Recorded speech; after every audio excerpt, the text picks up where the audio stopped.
Welcome to my world. Handicapped man down at a charity feed. Great spread this morning. God, it was horrible. But it made what I needed to happen. Then I had these people that stopped and said, "Hey, you want some shoes?" I said, "Yeah, I was going to need to get some anyway. So might as well." And if it really comes to fruition, help them buy more shoes so that we can help more people. I'm not but you know what I mean. Hell, might as well. There's nothing wrong with helping someone. Are you ready for the wildest ride on Fremont Street? The Gene Woods Racing Indoor Go-Kart Track Experience. 450 Fremont Street, suite number 171 on the corner of Las Vegas Boulevard and Fremont Street. Open 7 days a week, noon until midnight. Strap yourself in, pull your safety belts tight, and feel the power and the speed at the Gene Woods Racing Indoor Go-Kart Track Experience, downtown Las Vegas, Fremont Street, 450 Fremont Street, suite number 171, right on the corner of Las Vegas Boulevard and Fremont Street. What are you waiting for? Log on, get your tickets now. It's time to go racing at the Gene Woods Racing Indoor Go-Kart Track Experience, 450 Fremont Street, downtown Las Vegas. We are set, ready to go. Man, we've got your updates from Atlanta. We'll talk a little F1 racing, World of Outlaws, and the High Limits, man. Special guest. It's an all-female cast today. Skratch is standing by at the Nutsack Studios. We're ready to rock and roll. On Pit Road Racing starts right now. Race friends, they're back together again. Live from Daytona Beach, Florida, it's Skratch with a K. And live from Las Vegas, it's Alan Michaels. Right here, right now, on the flagship station, the WCOBM TV network. It's On Pit Road Racing. To you here in Las Vegas, Nevada, man, where it is as smoking turkey in the oven day. About 106 out here today, man. No breeze. We had an Abubi sandstorm the other day ago, Skratch. I'm telling you, the sand just covered the whole damn town, man. It was wild. People were freaking out on the Those highway. are wild. Those are wild. I remember the first sandstorm I went through out there. I was like, wow, this is crazy. It's crazy, ain't it? Ladies and gentlemen, Alan Michaels here at the WCOBM main studios, downtown Las Vegas, 450 Fremont Street. Get myself straight there. And we do the show each and every Thursday. My partner right there is live in Daytona Beach, Florida. A pleasant good evening to you, Skratch with a K. Hey, and a great good afternoon to you, sir. There we go, buddy. I'm telling you. Did you catch any racing this weekend? I did not get to this weekend. I stayed a little busy myself. I went kayaking on Sunday. I kayaked for 9 miles. The first time I did that, it was 9 miles to nowhere. 9 miles. But it was fun. Saw a few gators. Kind of wish one would have ate me by this point in my life. You didn't see none of them funky snakes out there, did you? No, just gators. Gators, man. I stay away from all that stuff, man. I don't like it at all. Hey, we're getting ready to go. Skratch, it's an all-female cast today. Ida Zetterstrom, man, coming up at 3:30. I just resent the invitation to her management. This lady rocked it in the UK, man. She's the FIA Top Fuel Champion, Superbike Champion, Super Gas Champion, man. She's done it all. And then we got two lovely ladies from Ashcraft Racing that are going to join us here. Let me see. We got Miss Riley Allen and Memarie Ashcraft will all join us. One's running in the dirt. The other's running a stock car, man. So we got it all together for you, man. So let's get it going, man. We do it on Pit Road Racing right here at the WCOBM studios, downtown Las Vegas. We do it each and every Thursday. Start this bad boy off at 3 p.m. on the West Coast, 6 p.m. on the East Coast. And we want to thank our show sponsors and partners real quick. Gene Woods Racing Experience, the Woods Family Sandwiches, the Hot Shoe Hall of Fame, Las Vegas Motor Speedway, Atlanta Motorsports Park, Red One Scooters, Hammer and Harry's. And coming up with us next week, we will welcome our good friends from the Downtown Grand Hotel and Casino, the official partner for the Hot Shoe Hall of Fame for 2026, Skratch. So we'll bring those fine folks aboard. You know what I mean? Yeah, man, that'd be awesome. Well, I'll tell you one thing, man. Atlanta was good racing this week. I got to tip my helmet to a man beating and banging, drafting on the fastest mile and a half that NASCAR's got. I mean, I've been to Atlanta a couple times, and they just absolutely rock and roll down there. So we're looking forward to see what happens. They're off to road racing again. So That's the way it is. Hey, real quickly, Skratch, I don't know if you got yours. I got mine do. right there. Let's show Bam. them the shoes. You see the ticker that's going across the bottom right here, man. We have made stops all over Vegas, all over California, Arizona, giving out shoes to the homeless, needy people right here. Good quality shoes, got the Hot Shoe logo on it. Skratch has got his. And if you'd like to become a partner, if you'd like to donate it, everything goes to this nonprofit. It is a 501c. We've got I should say it's a 501c3 nonprofit. There we go. And we've got all the information that we can get to. So your money that's donated to get these shoes doesn't go to me, doesn't go to Skratch. It goes to the shoes. If you want some more information, contact us at 702-803-0875. Well, Skratch, let's get a rolling. I got Race and Weather together. You're going to get ready to tell everybody where they're running around the track. And Race and Weather is brought to you by our good friends at Woods Family Sandwiches, 931 American Pacific, Suite 106, Las Vegas, Henderson. That's right on the line right there, man. They're out there by that new Auto Valley Mall. I don't know anything about that. Man, it's like 100 dealerships and like a gazillion cars. We have one of those here at Auto Mall. We have an Auto Mall here in Daytona too, right off the interstate. So, but yeah, so they built one of those out in Las Vegas too. They're neat, man. It's just everybody, why compete? Everybody shops around anyway. Just put all the cars in one spot. Let us look at them. There you go. Well, here we go for the Monster Energy Series racing in Michigan this weekend. Weather for Saturday looking really good, Skratch, and everybody out there for the Supercross Series. Partly cloudy skies. High's going to be right around 90. There's a slight chance of rain, only 10%. A breeze will be blowing by. Going to be looking at just about 90 degrees and cooling off at 74 for the nighttime. NASCAR's back in Chicagoland, man. That's right. The trains and all the good stuff there. Street course for you. Saturday, mostly sunny skies with a high right around 90, dropping off in the mid-70s for the campers in the nighttime. Sunday looks like it could be wet, and they might need the rain tire, Skratch, because they've got a 60% chance of rain all day, all night long, with the highs about 83, dropping up to 69. The NHRA, the fastest cars in the world, are off this week, and they'll be heading to the Great Northwest coming up in about 2 weeks. F1's going to be in Great Britain this weekend, where the rain tires are going to be needed there too, Skratch. Cloudy skies all weekend long, rain popping up at any time. Highs for the weekend right around the mid-70s, dropping off to the low mid-50s for a nighttime low. IndyCar, high limits, and the World of Outlaws are all off. They've got breaks this week. That's Race and Weather, brought to you by our good friends at the Woods Family Sandwiches, 931 American Pacific, Suite 106, Las Vegas, Henderson. More information on catering, Worldwide Web, WFSandwiches.com. Skratch, take us around the track and tell us everybody's where they're racing at this weekend, buddy. Yes, sir. Y'all buckle up. I'm going to take y'all around the track. It's the Monster Energy Supercross Series, round number 23. It is July 5th at Buchanan, Michigan. The Progressive Flat Track Series is July 5th at Duquesne, Illinois. Speedway Motorcycle Racing is East Coast Action Park Speedway 8 Champion Speedway, July 12th. West Coast Speedway Motorcycle Racing, September 13th. Costa Mesa Industry Hills, July 12th. Formula One, July 4th, 5th, and 6th. Grand Prix of Great Britain. So that's going on this weekend. IndyCar takes a couple of weeks off. They're going to return on July 12th in Iowa Speedway. NHRA, July 18th, 19th, 20th. Northwest Nationals, Kent, Washington. The NOS Energy Series, July 10th. Deer Creek Speedway, July 11th and 12th in Wilmot Raceway. High Limit Series, July 11th and 12th at Florida Speedway. NASCAR, you got the ARCA West, July 11th. Sonoma Raceway. ARCA East, Dover Motor Speedway, July 18th. And the trucks, Lucas Oil, Indianapolis Raceway Park, Friday, July 25th is when they'll be in action, 8 p.m. Xfinity Series. They're taking the streets of Chicago this weekend on Saturday, July 5th at 4:30. And the Cup, of course, in the Chicago Street Race this Sunday, July 6th. You mentioned they might need rain tires. Alan, I'm sure they're going to. They've needed them every time they've been there so far. That's a look around the track.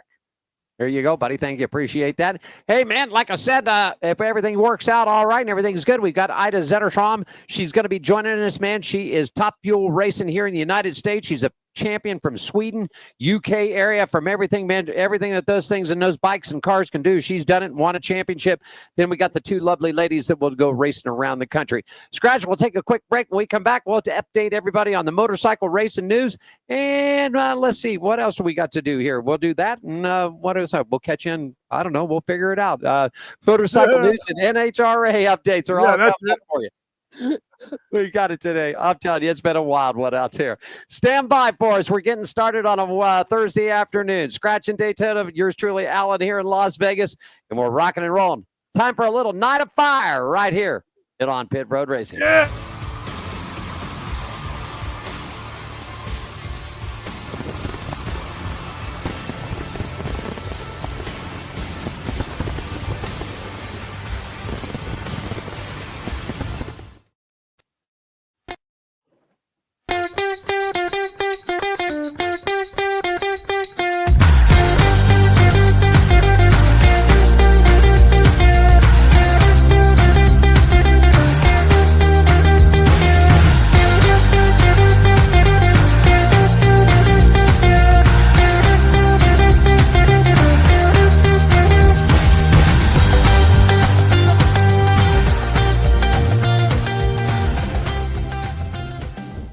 Good out there for you on a Thursday afternoon to just about 11 minutes after the hour. Coming up at the top of the hour, Skratch and Daytona Beach. Have a little swig of that energy drink. Yours truly, Alan Michaels, back here in Las Vegas. Cup of water. I'm ready to go. Skratch, let's get it kicked off, man. A lot of motorcycles. I don't know if you caught it. I was watching motorcycle racing on Peacock, man. Tragic thing, and we'll talk about it a little later. But three young people, well, 2 young people and another senior gentleman were all killed motorcycle racing this past weekend, man. And I hate to hear that. I mean, it's just the one gentleman, and we'll get to it in our chats, 16 years old. He's just signed a deal with Kawasaki, man. Unbelievable. So we'll talk about that when it comes time to chat time, all right? For sure. All right. Go ahead, Skratch. Right. Take it. Yeah, man. Motorcycle racing news is brought to you by the Hot Shoe Hall of Fame, celebrating and preserving the memories of great motorcycle racers and the motorcycle industry icons, past and present. For more information, you can log on to hotshoehof.com. It's rolling right down there on the bottom ticker. Looking for shoes. Get on there. hotshoehof.com, Alan. You got a Monster Energy news. The 2025 Monster Energy Supercross Series rolled into Southwick, Massachusetts for round number 22. Results from the 450 class winner. Here you go, man. From the 450 class winner. Looking at this. Jet Lawrence and Hunter Lawrence, man. Eli Tomac, Eli Tomac, man. In the 250s, it was Hayden Deegan. That's Haley's little brother. Older brother, I should say. Yes, Hayden is older than Haley. Tom Valley and Levi Kitchen. Right now, the points in the 450 class, it's Cooper Webb and Justin Cooper. Aaron Plessinger. I caught this kid, man. He's the cowboy, man.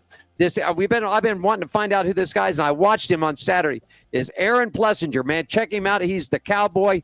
Blue jeans, Carhartt boots. American flag hat, just goes nuts. The crowd goes crazy for this guy, man. I'm telling you.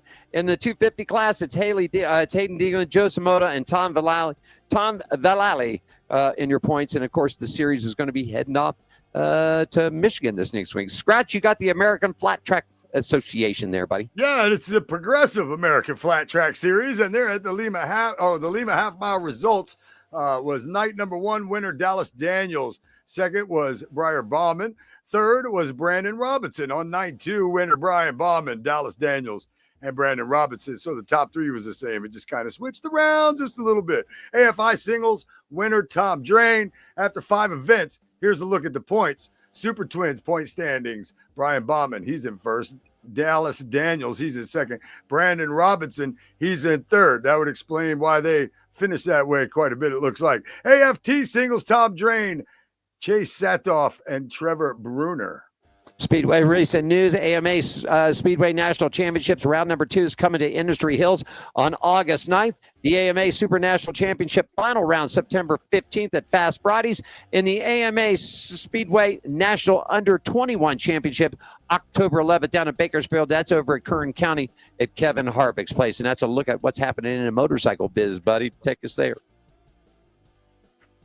All right. I'm sorry, my bad. Yeah, this segment was brought to you by the Hot Shoe Hall of Fame, celebrating and preserving the memories of great motorcycle racers and the motorcycle industry icons, past and present. More information, you can log on to hotshoehof.com. Sorry, Alan. No problem, man. Our quick word from Jerry B. When we come back, we've got the latest from what happened in the NHRA because they were in Ohio this past week. We'll do it right after this, everybody.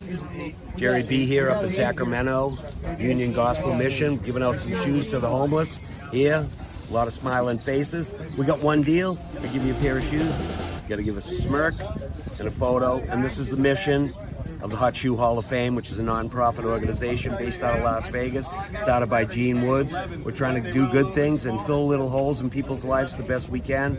And today we're up in Sacramento, just doing the best we can. Thanks for supporting us. Jerry B right there, man. Down who's in Sacramento. Got some new footage, man. The guys, Skratch, you've been here, you've lived here. They actually, I don't know, I lost my Skratch there. There he goes. He'll pop back up in here. There he goes. Well, we'll get him back. Anyhow, live in there. Alan Michaels here in Las Vegas, Skratch down in Daytona. It might be a little weather shaking some things up there. I'll let him click back in. While he does that, you take a listen to this and we'll be right back, everybody.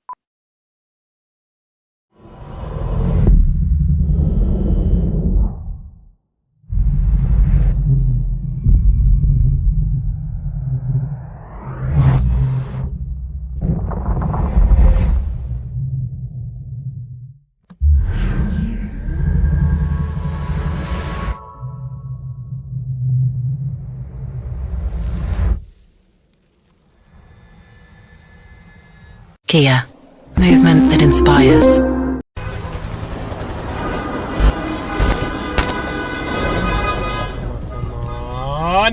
Come on! What the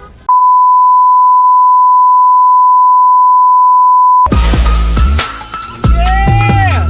Oh man! Woo! That is awesome!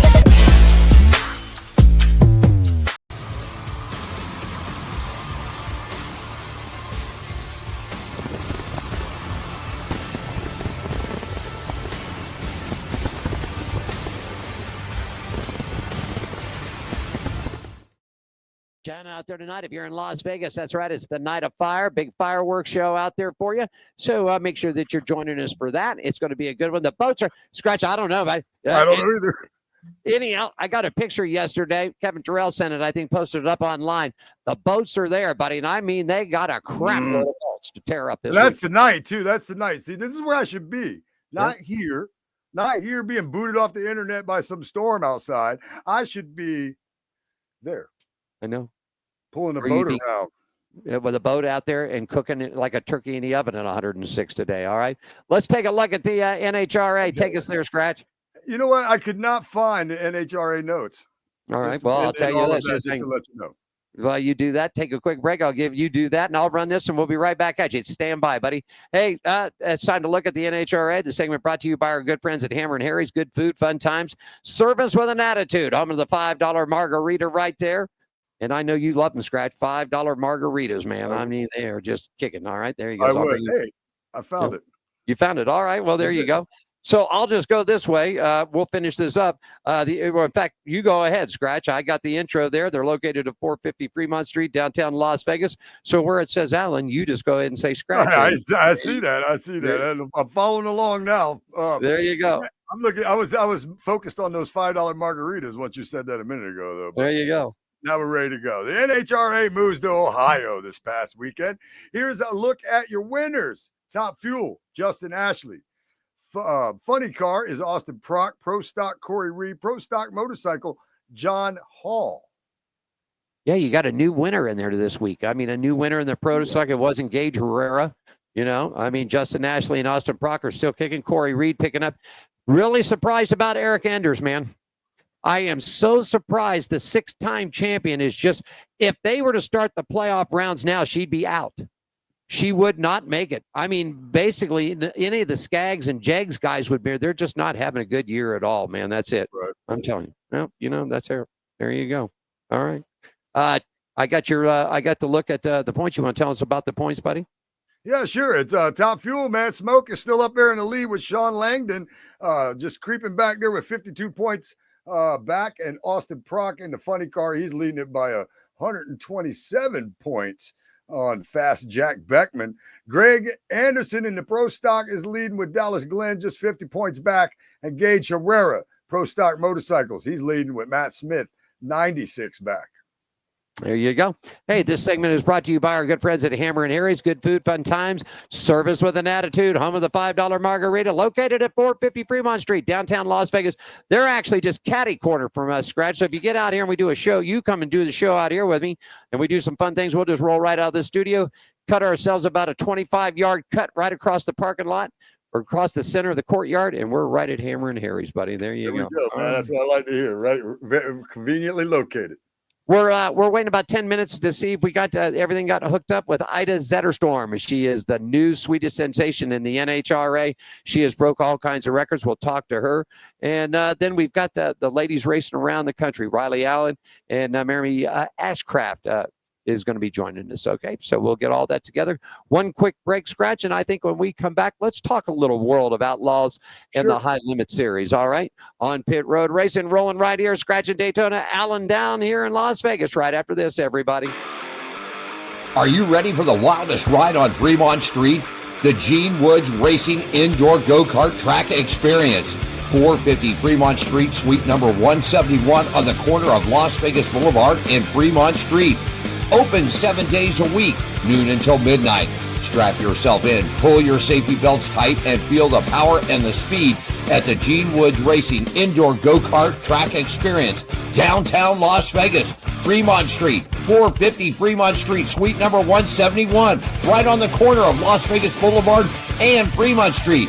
What are you waiting for? Log on, get your tickets now. It's time to go racing at the Gene Woods Racing Indoor Go-Kart Track Experience, 450 Fremont Street, downtown Las Vegas.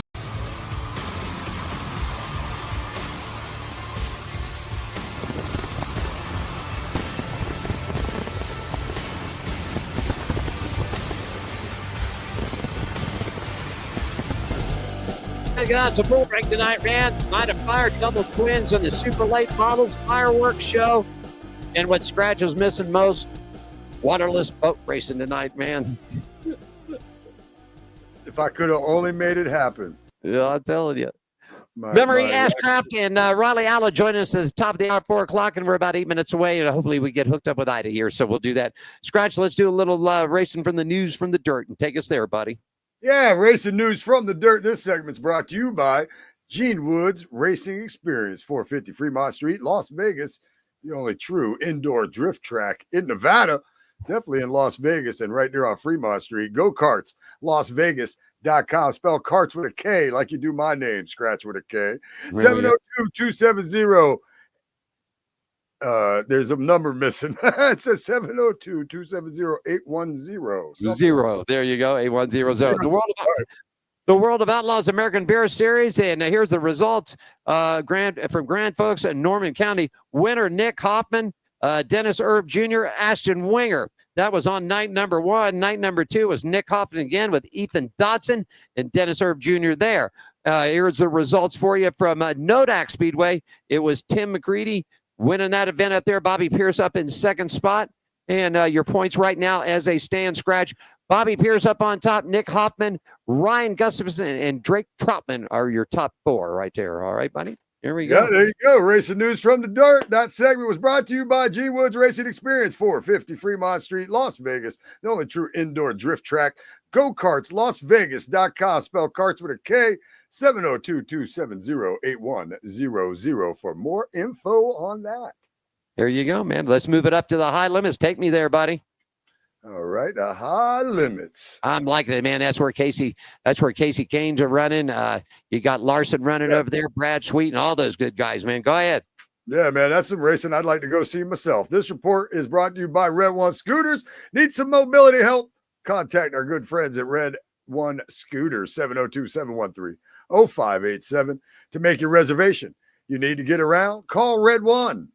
You got it. Skratch, go ahead and take the whole series right there for the high limits. And I'm going to check the phone here, make sure everything's good and kosher. Be right back. So tell them everything that happened with the high limit series, my friend. Will do, sir. The series headed to Lucas Oil Speedway for 3 days of racing, June 26th, 27th, and 28th. Your results: night number 1 winner, Aaron Rutzel. Second was Tanner Thorson. Third, Brad Sweet. Night number 2 winner, Rico Abreu. Second was Tyler Countney. Third was Tanner Thorson. Night 3 winner, Tyler Countney. Second, Aaron Rutzel, and Rico Abreu finished third. The points standings, as there is after this past weekend, Aaron Rutzel, he's in first. He's got 1,350 with 1,341. In second, it's Brad Sweet. Third is Tyler It's Courtney. That's what I thought. Rico Abreu in fourth. Brent Marks in fifth. Justin Peck in sixth. Tanner Thorson in seventh. Chase Randall in eighth. Casey Kane, former Cup driver, in ninth. And Spencer Baston in 10th. I knew that was a typo earlier on the Courtney. Sorry about that, Tyler Courtney. This report is brought to you by Red One Scooters. You need some mobility help? Contact our good friends at Red One Scooters, 702-713-0587 to make your reservation. You need to get around, you call Red One. That's what we use out here at the track to get Diane and I around. You've been out here, man. The pits are, they're not like Daytona. No. But I mean, there's so much other stuff that goes around that darn thing. I mean, you got the Cup garage, you got the Xfinity garage, and you got to go over on the far side of the trucks. I mean, it's just crazy. Just got a message from Ida's PR person, so she'll be joining us about 4 or 5 minutes. Real quickly, you want to move it up to the F1 and IndyCar? You want to go ahead and we'll knock that out, and we'll get Ida ready to go for us. All right? Yeah, man, let's do it. I meant to ask you, how was Gene at the comedy auction thing? He stood over at the end and just watched me for a while, and then he left out a little bit early and then told me to get hold of him to go to breakfast, but he probably goes to breakfast when you're supposed to eat breakfast, and I don't, so I haven't been able to get up with him again since then. But yeah, he came to the comedy auction. Looked like he had a good time for the most part. He just kind of stood over there and, absorbed everything and watched me be silly, because that's what I do at the comedy auction on Tuesdays, man. It was fun, though. But yeah, he didn't buy anything.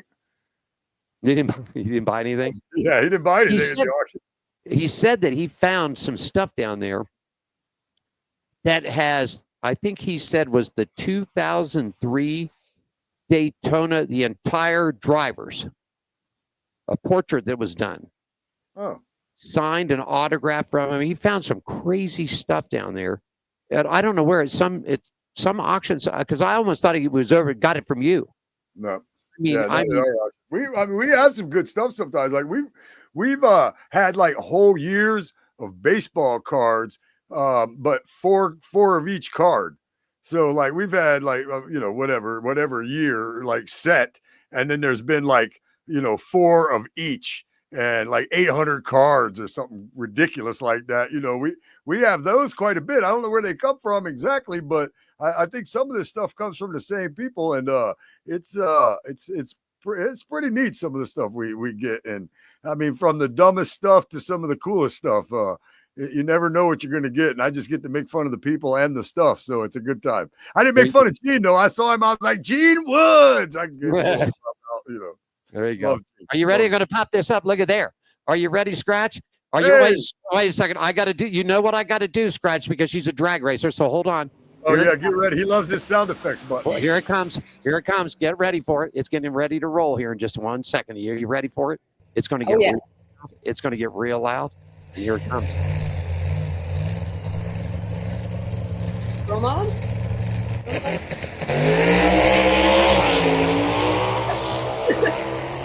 That's what 13,000 horsepower sounds off when it comes off of the line at any one of the NHRA tracks.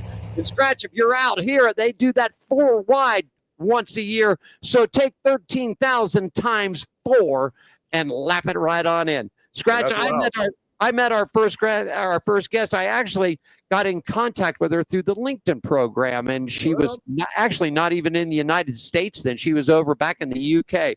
But Skratch, just to let you know, this little lady right here, man, started racing when she's 8 years old.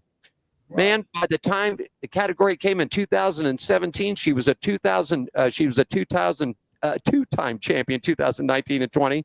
In 2019, she was the first woman and the youngest competitor to win the championship in a super street bike class. She received the VIP Racing Fuel Special Award for the racer with the most notable achievements. She became the first woman to eclipse the 200-mile-an-hour barrier on a no-wheelie bar drag bike, man.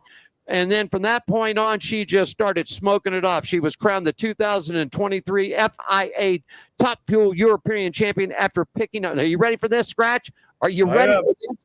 After picking up 4 event wins and 3 number 1 qualifiers, our guest only got beat one time, only one round. Ladies and gentlemen, will you please make her feel warm and welcome? And boy, I hope I don't screw this up. Driving that NHRA Top Fuel Dragster for the NHRA Mission Foods, Miss Ida Zetterstrom. Good afternoon, ma'am, and thank you so much for joining the program. Did I say it right? It's Ida Zetterstrom, but it was kind of close. That's okay. So I'm from Sweden. So usually when it's Ida tough names, he Ida. makes me do them. When they're tough names, he makes me do them. So this time he got the butcher one. It's very common over here. Obviously, Ida is a name in America, so everybody calls me Ida, but it's actually Ida. That's the way to say it over in Europe. Yes. Ida. Well, Miss Ida, tell us how you got started into racing. Well, I'm grown up at the racetrack, basically. Always been around it. My family has been involved in racing in different shapes of form. My dad raced before I was born, and then throughout my childhood, he worked with a bunch of teams, built engines, and helped crew chief for certain teams out there. And I kind of grew up in the pits. Started racing when I was 8 years old in a class that's called Junior Dragster. So started then, and then it's kind of took off since then. And when I was 16, I licensed in a class that's called Super Comp. And then I moved over to bikes actually a little while after that and did about 7 years on motorcycles, still drag racing motorcycles, but the Super Street Bike class that you mentioned, it's a 750 horsepower, no wheelie bar bike run on a street tire. So it's a different class than what you see over here in NHRA, but they're very fun but rowdy bikes, turbo bikes, a lot of high wheelies, a lot of action in that class.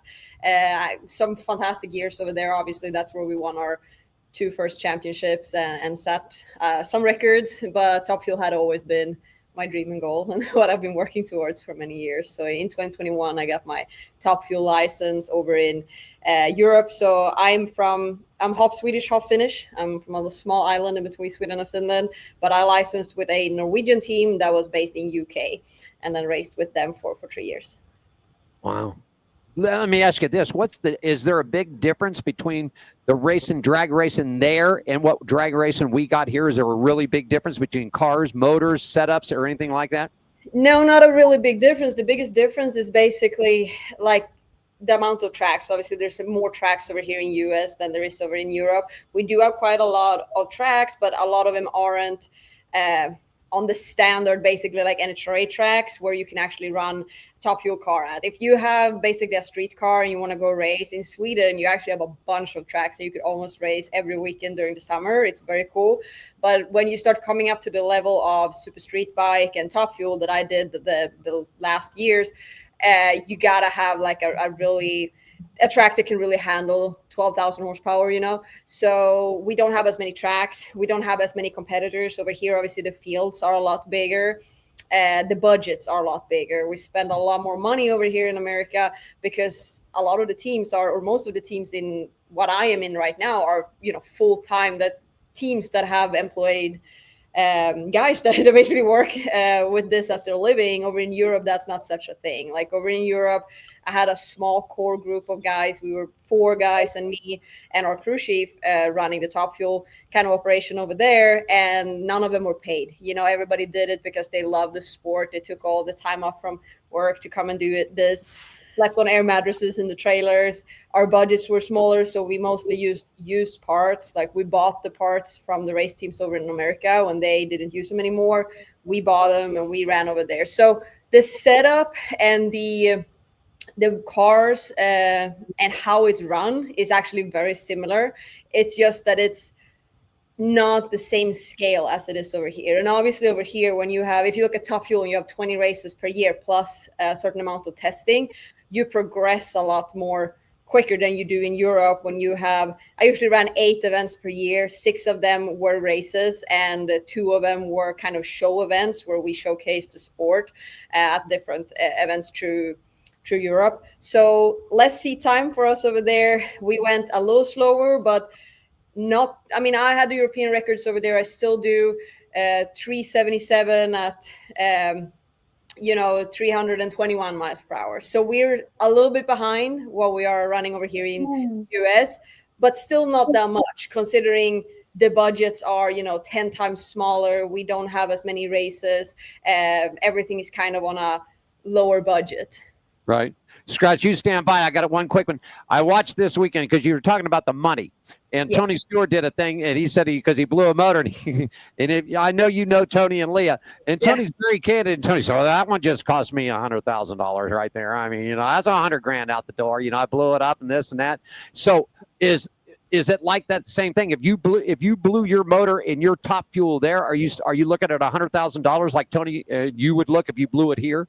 Well, it's still the same amount of damage. Then obviously the cost is what did you pay for the parts? I mean, most of the teams over here, they buy brand new parts, brand new blocks, like everything is brand new. And then obviously the value of the parts that you actually blew up is higher than the value of the parts over there in the car, since a lot of it might be used parts. Everybody's not running used parts. Usually all parts are not used parts. So it's still going to cost you a lot when that happens.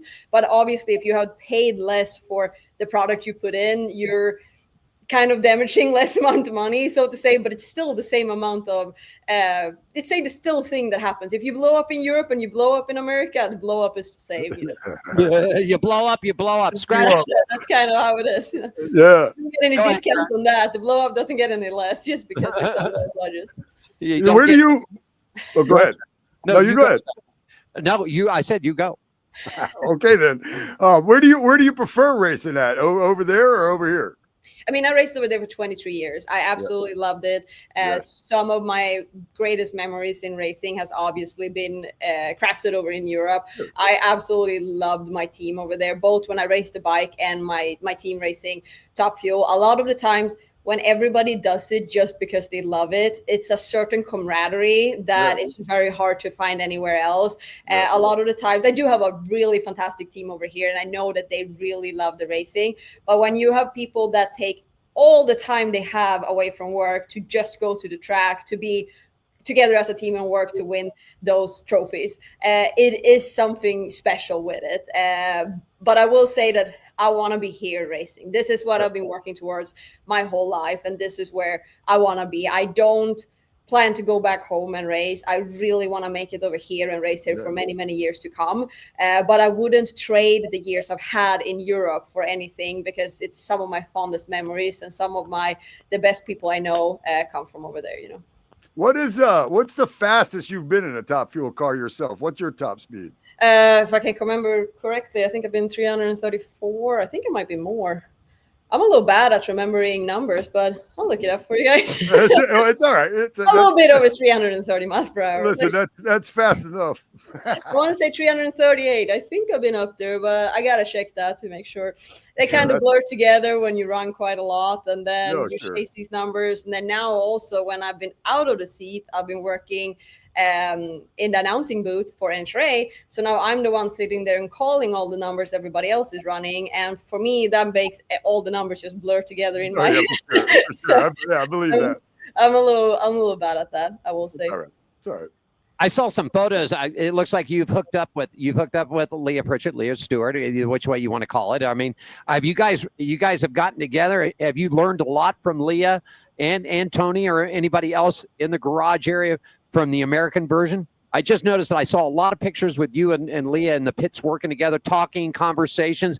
Is she sort of helped developing you along the American style of racing? Well, me and Leah know each other really well from both working with Dodge. I was a Dodge sponsored athlete over in Europe, and obviously she's been linked with Dodge here for many, many years. And everybody talks about the brotherhood of muscle, and we are the sisterhood of muscle. So that's kind of how we, get together, and we've get to do a lot of cool stuff together. Obviously, filming everything from podcasts. We've been out driving with our Hellcats together and done, cool content and got to spend some time together.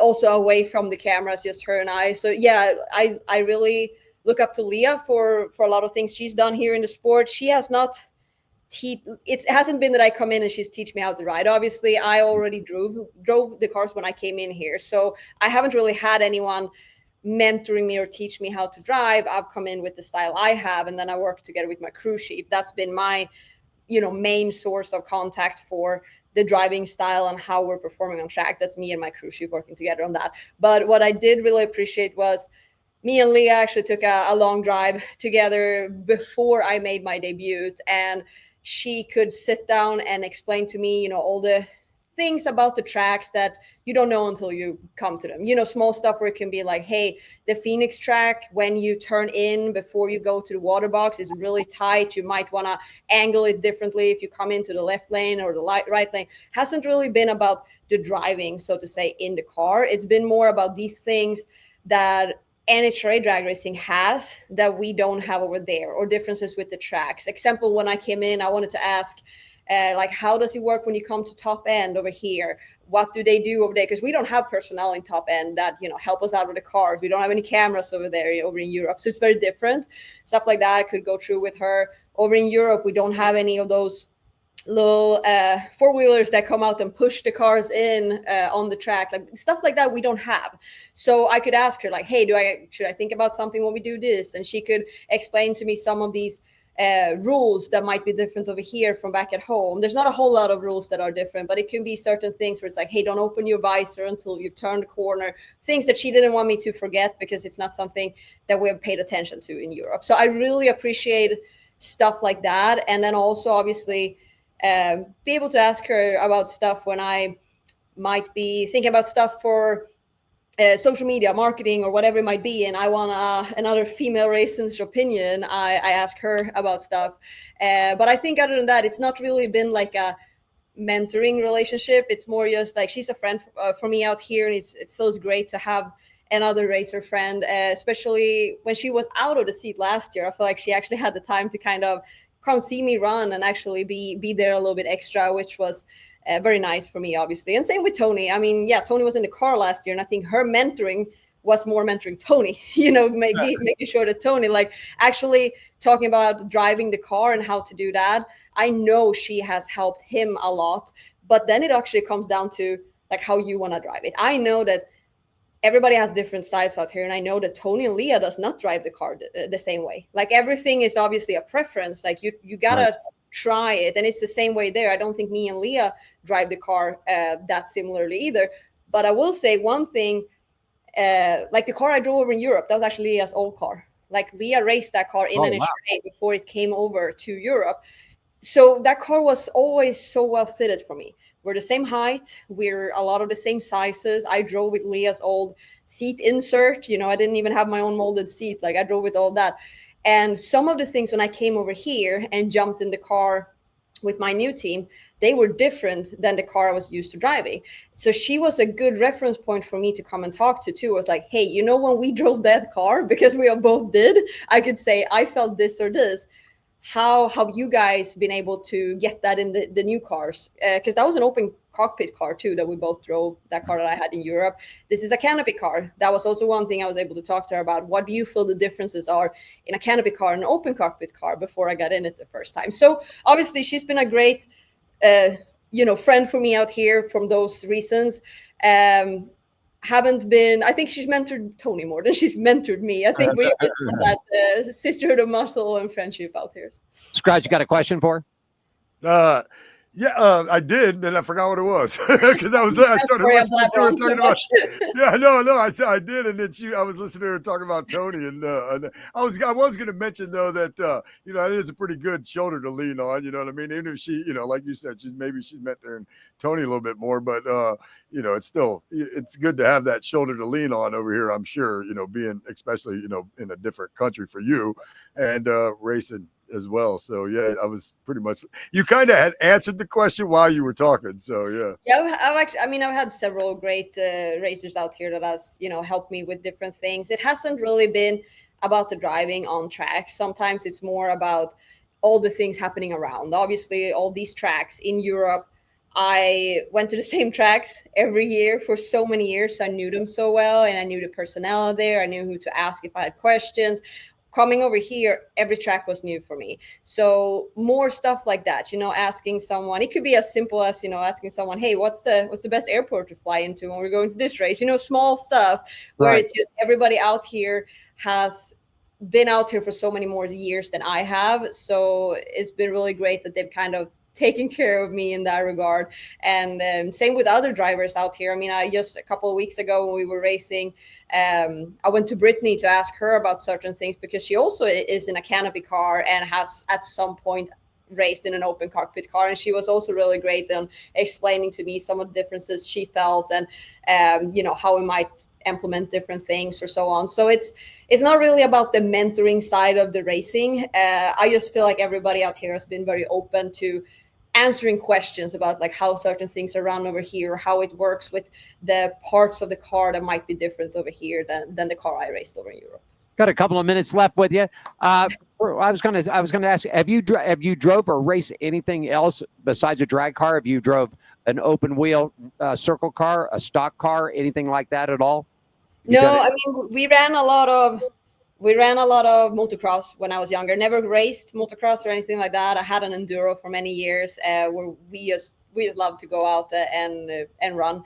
My boyfriend ran a lot because he was racing in a Swedish series in motocross. So a lot of our nights were spent out at the motocross track. So I really like that. And then it's a form of racing you guys don't have here in US, but we have something back in Sweden that's called folkrace.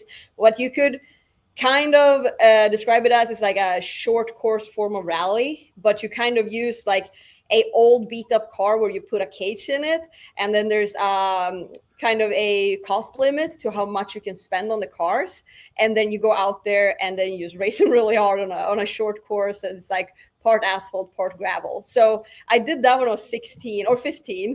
It was really fun, but it also collided a lot with my drag races. So I ended up, not going to as many. And after a while, it kind of died out, but it was super fun. That sounds like my kind of racing right there. I was going to say. Super fun. Yeah, I think you love it. Yeah. Yeah, I race. We always talk about it. I race junk, is what I like to say. I race enduro cars, which is like full contact racing. I do flagpole racing and things like that. We take all the safety stuff out, and then I get into car racing.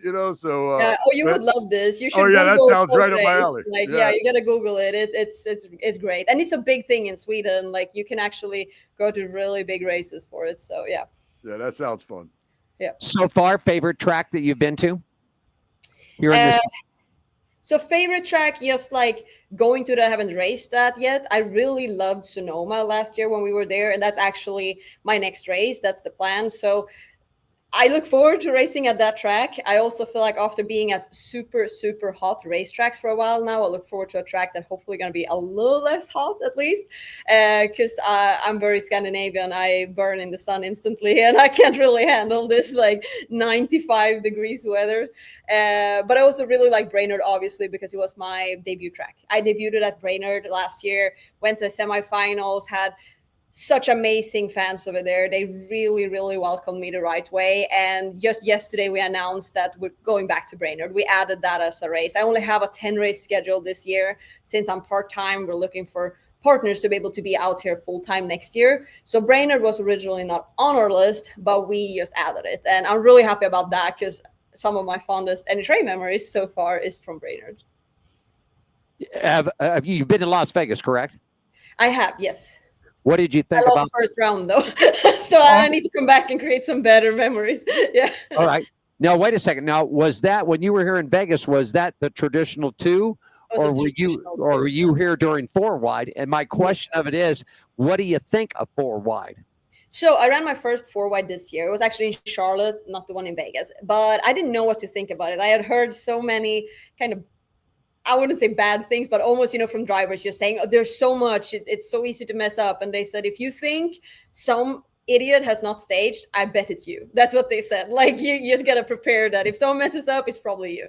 So I was kind of a little bit, I wouldn't say scared, but I was a little worried. Like, how is this going to affect me? Because I had, it's new tracks for me and everything is kind of new. No, I actually really liked it. I did. Like, I felt like kind of almost gave me an advantage. I felt like it evened out everything a little bit more. I did not get stressed by the whole format of having 4 cars. Even though I'm new to NHRA and I'm new to the tracks over here, I raced for 23 years. There's not a whole lot that can throw me off on the starting line. I've staged so many times. So that part, I actually it wasn't bad at all. So I will say I will definitely want to run more 4 wide races. It was actually a good one for us. Skratch, you got the final question for. Yeah, where do you call home here in the U.S.? Like, what area of the country? I'm outside Indianapolis. We have a race shop right here in Brownsburg, so Okay. that's where I'm at. So I'm actually in the shop basically every day. I have my office over there, so I work there. When I'm not racing, I do a lot of other stuff for the team. Obviously, manage a lot of our marketing, help. We do have a social media director hired, but I'm working tightly with her. I do all my own social media, and we work very well together, like from that base over in Indy. But then also I just sent in new hotel lists for the guys, booking flights and so on for our flying guys, do a lot of the travel. And then a lot of the partner stuff, like the sponsorship stuff is stuff that I do. So I manage all of my current partners and then also do, all my own pitch decks, and I'll have all my meetings with potential sponsors. I've had a meeting just before we went on to this actually. So it's a lot of that goes on for me. So Indy is a great base, especially being around the race team.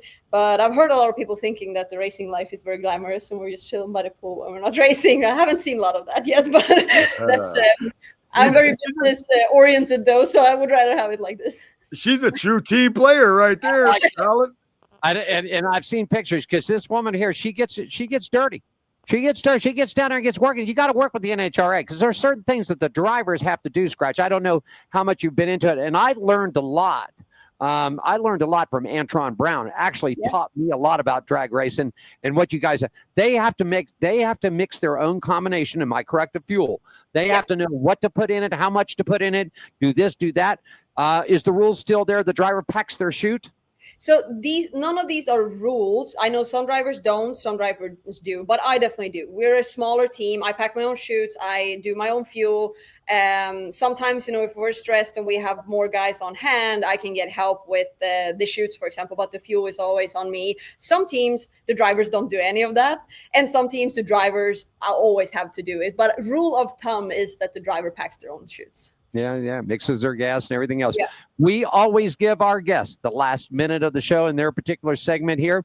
So, Miss Z, if you wouldn't mind, tell us where they can reach you at social media wise. Shout outs to your team members, sponsors, and just anything like that. You got the last minute, ma'am. All right. Well, you can find me on social media. Obviously, if you search my name, Ida Zetterstrom, you can find me on both Facebook, Instagram, YouTube, TikTok, all those places. But I will say, look out for that blue verification check mark on Facebook and Instagram because there's a lot of scammers out there and you do not want to get scammed. So just look for that. My name on Instagram is actually Dragsterfia. But if you search for my name, I will pop up. But that's what you're going to see. Dragsterfia, blue check mark, that's me. And that's where I'm the most active. Other than that, obviously, on my website, idazetterstrom.com and jcmnitro.com. You can see our schedules. You can see everything that's up to date. Also, make sure you follow JCM Racing on Facebook and JCM Nitro on Instagram. That's also all our team update. I have a really cool teammate, Alexis DeGeorgia. She races the funny car. I race the Top Fuel. We are the first ever all-female nitro team. So it's kind of cool. And we have some great partners backing us. VP Racing Fuels is one of my close partners, and they're also the official race fuel of NHRA this year. We're obviously driving for JCM Nitro, and part of JCM is also Leatherwood Distillery, which is a really great bourbon. So if you haven't had it, try it out. It's actually available in Las Vegas. So definitely check it out. We have also Bandero tequila on Alexis' car. So we're definitely, if you want to party, our team has some goods. So that's party. Fantastic. Yeah. So no, and then obviously we have a lot of great partners that have been backing us throughout the years, bigger and smaller. But our biggest ones right now are definitely Leadwood Distillery, VP Racing Fuels, and Bandero. But then we have smaller like Impact. I got a great Impact suit. We got we got several of Joe's companies. So Joe is actually a really big entrepreneur. Joe Maynard that owns JCM Racing. Mhm. He has companies, both Wraps and Treads that makes all our great merch. Like they have all the clothing apparel that we're working with.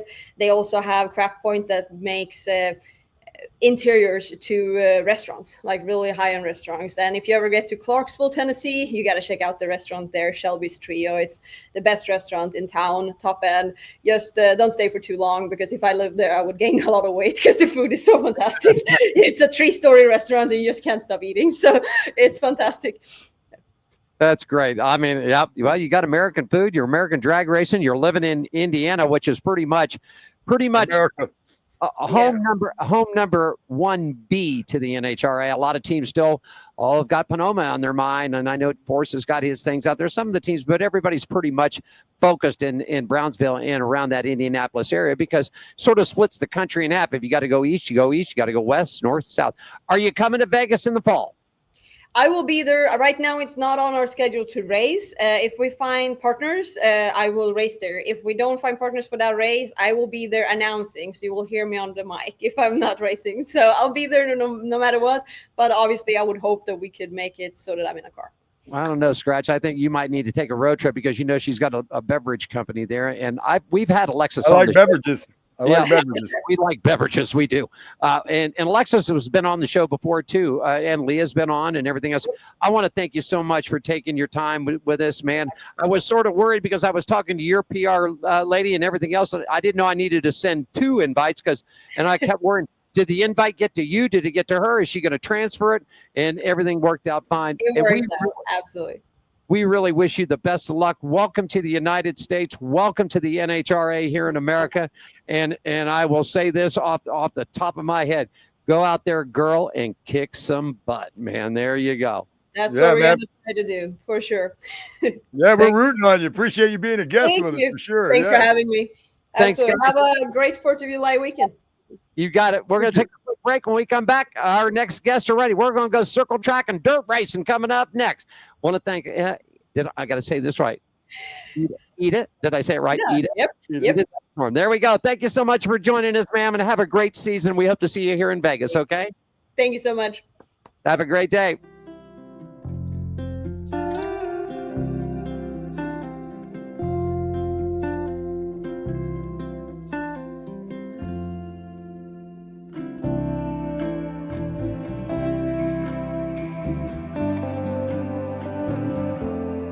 Welcome to my world.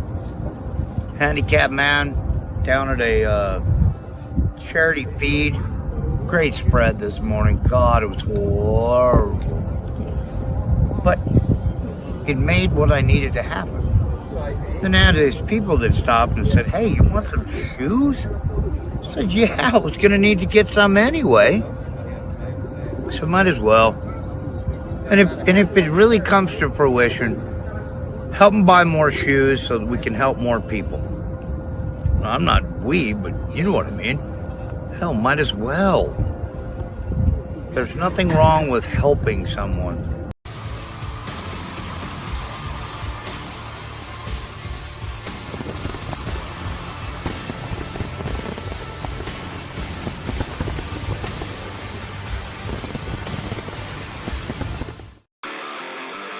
Are you ready for the wildest ride on Fremont Street?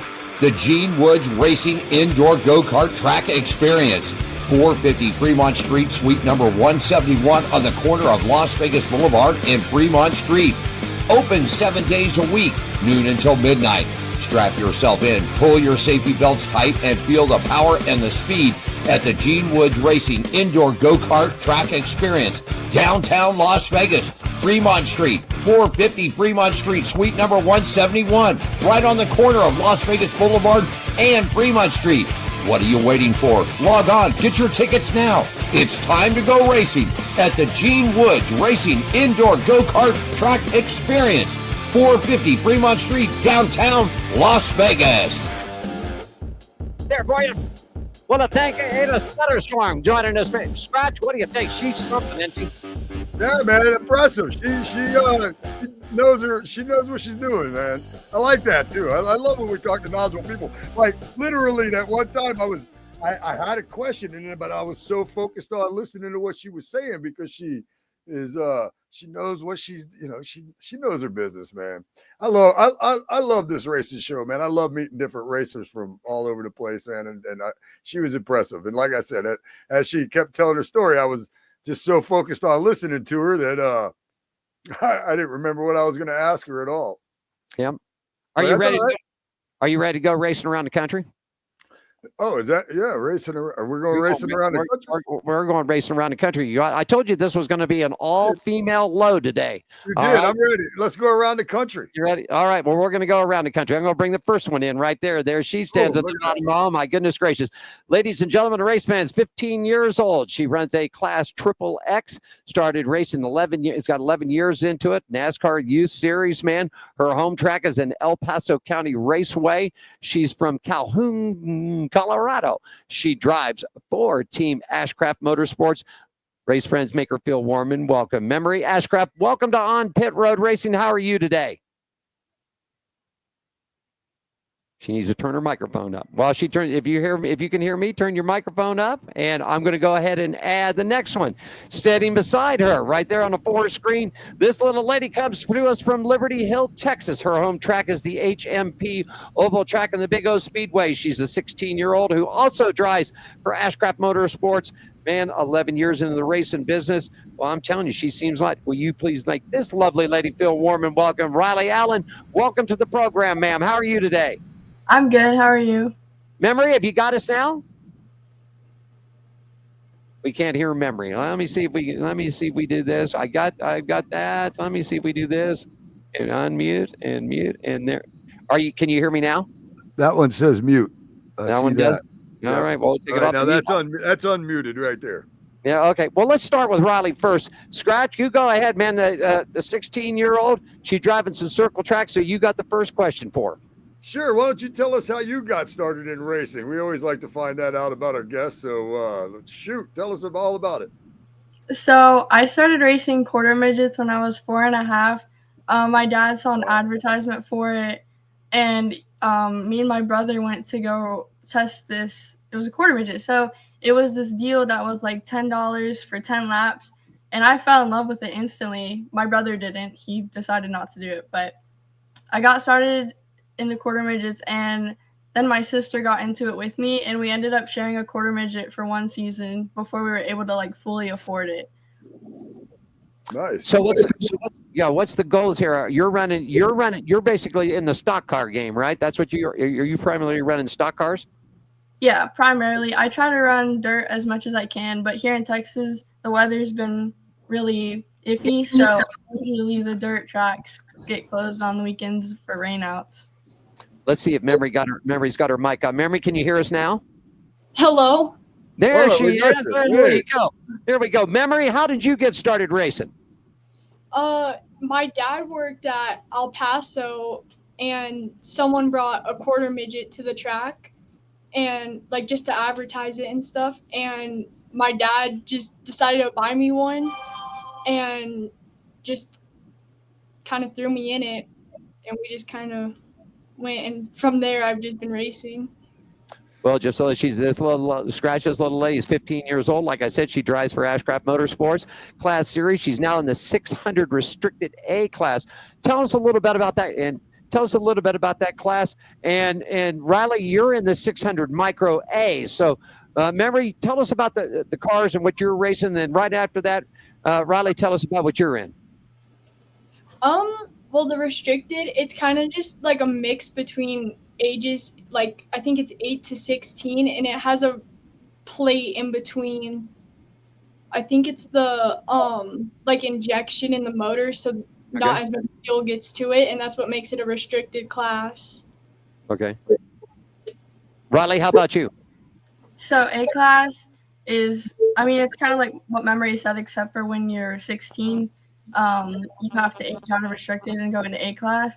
It's faster than restricted, but it's just without the plate.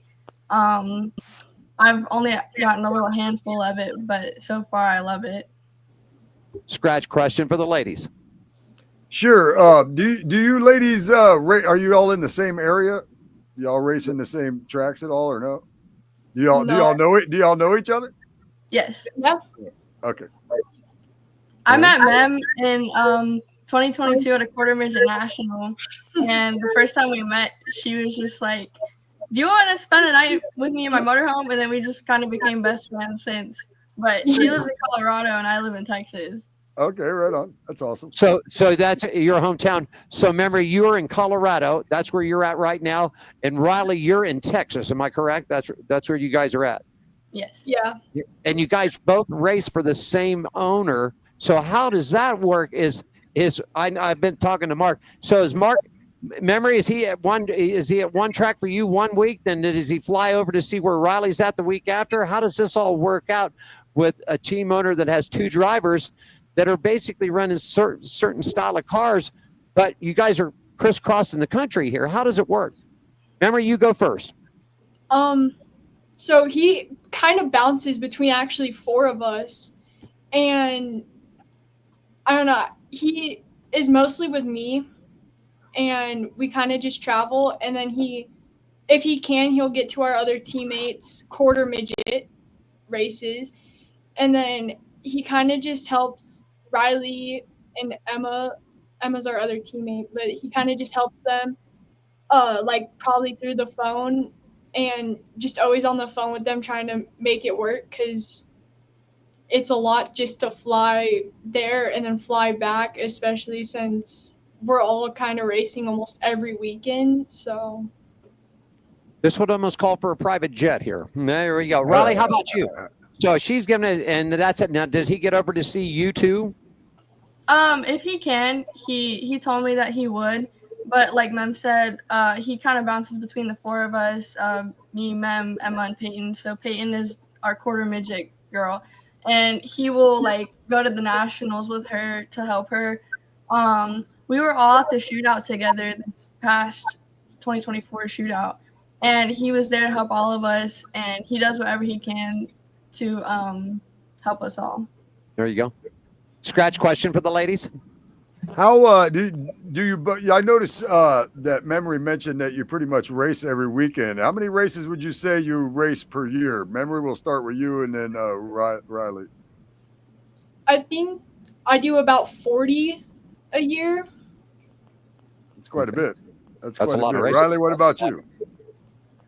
It's kind of hard to say, but with pavement, I'd say 15 to 20, depending really on the rain here, but 10 or 15, 20 with pavement, and then maybe like 10, 15 with the micro so far. Right on. What are you running on, Riley? What are you running on the pavement? Are you running a stock car like a super late model or something like that, or junior late, or what are you running? I run Allison Legacies. They're like these 3/4 size of NASCAR, but they're typically called stock cars or mini stocks, but they're Allison Legacies. Okay. All right. Memarie, how about you? Are you strictly a dirt girl, or are you run on the asphalt too? I mostly do dirt. I haven't been in an asphalt car ever since quarter midgets. Okay. And where do you guys see yourselves? I always ask this in Skratch. Riley, where do you see yourself, and where would you like to be in 3 years? Second part of the question, where would you like to be in 5 years? Well, Riley answers, remember, you think about it, okay? There you go. Riley, where do you want to be in 3? Where do you want to be in 5? In 3 years, definitely running some kind of super late model series if I could. And then in 5 years, if it was possible to maybe try or make an ARCA debut, that'd be really cool. Memarie? In 3 years, I will probably either stay in the micro and try to get more like seat time on dirt, or I'll just try to move to like a next dirt car, whether that's open wheel, closed, just another dirt car. I really like dirt. So, Memarie, would it be safe to say you want to stay to the dirt? And if I would say, if an opportunity came with the high limits or the World of Outlaws, that's something that you'd jump on, right? 100%. That's actually probably where I want to go when I'm older. I want to try to make it to the World of Outlaws, to even the high limit series. Great racing.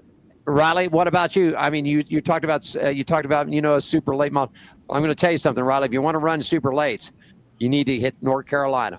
You need to go to Winston-Salem to the Madhouse, Hickory Motor Speedway, South Boston, Langley. Because if you want to cut some teeth, by God darn, there's that. In fact, Skratch, I don't know if you saw it. There's a girl that finished, and it was a junior super late model at Bowman Gray, and she kicked their butts. And the guy that she beat got so mad. I saw it. Did you see this? This guy got out of his car and started to tear their girl's car apart. Yeah. I'm telling you, this is a wild place.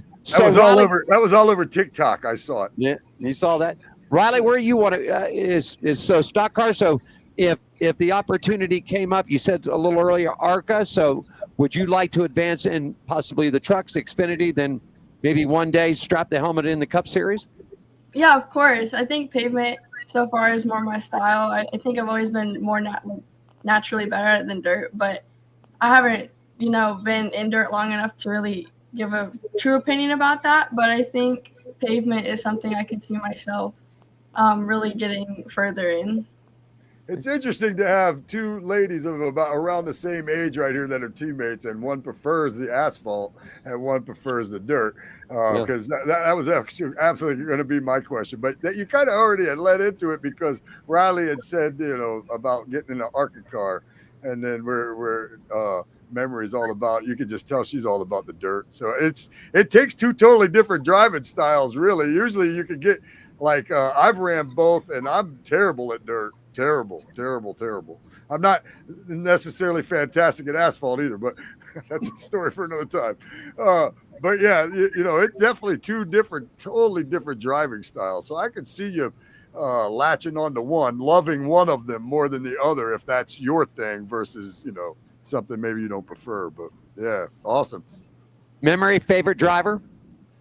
My favorite drive. Ooh, there's actually quite a bit out there that I like. I think it just depends on what series you ask. Like if you ask about NASCAR, it's probably Kyle Larson or Carson Hocevar. It's kind of hard. Oh, all right. Let's go high limits with you. Who do you like in the high limit series? The high limit series. That one's kind of hard. I really like. I think Tyler Courtney. Okay. That's a good one. All righty. There you go. How about you, Riley? Favorite driver? For NASCAR, Kyle Larson and Carson Hocevar are my favorites too. But also for high limits, I would have to say Kyle Larson for that one too. Wow, she's a large. I have said this, and we've had Kyle on the show. And in fact, have any of you been to Millbridge in North Carolina, to the track there? Because that's where, their kids are all racing there. Have you guys ever heard of a young kid coming up named Carter Beatty? Have you heard of Carter? Yes. You have? Okay, you've heard of Carter. So, and you know who Wyatt Miller is, right? Yeah. Okay, all right. So that's where those guys are all cutting their teeth at over there. Big time. They're there every Tuesdays and Wednesday nights. They just pack them in over there. I said this before, and I think, Skratch, you know this, that I believe as far as America talent right now, driver for driver, I don't care what series, you can put them in an IndyCar, you can put them in a World of Outlaw, high limits, NASCAR, it doesn't make a difference. I think right now, pound for pound, talent for talent in America, Kyle Larson is the best that's on the track, and I rank him top 5 in the world. I really do. I think he's that good of a driver. In fact, he's drove just about anything. And I asked Kyle this too, that he's done that. I said, would you take a shot like Tony Stewart and ever check yourself into a drag car? And he sort of bumped around on it. And he goes, well, I got a few good years left driving a circle car. He goes, I tip my hat to Tony for what he's doing. He goes, but man, going 1,000 feet that fast, that's awful quick, so, but I think that if you gave Kyle Larson 3 days with an instructor, somebody to help him out a little bit, I think he could master F1 too. I really do. I think he's that good of a driver. And as far as you go, and as far as his memory goes, I've seen Brad Sweet race a bunch of dirt racing, man, and that guy's always been the top on my pick. So he's a good one there too. Skratch, you got the final question for the lovely ladies. Yeah, I'm not gonna. You talked about Kyle Larson that whole time, but I'm not gonna let it slide that both of these ladies said they like Carson Hocevar too, who I happen to be a kind of a fan of also. But I, just out of curiosity, would like to hear each of you ladies. Riley, we'll go with you first this time. What is it you like about Carson Hocevar?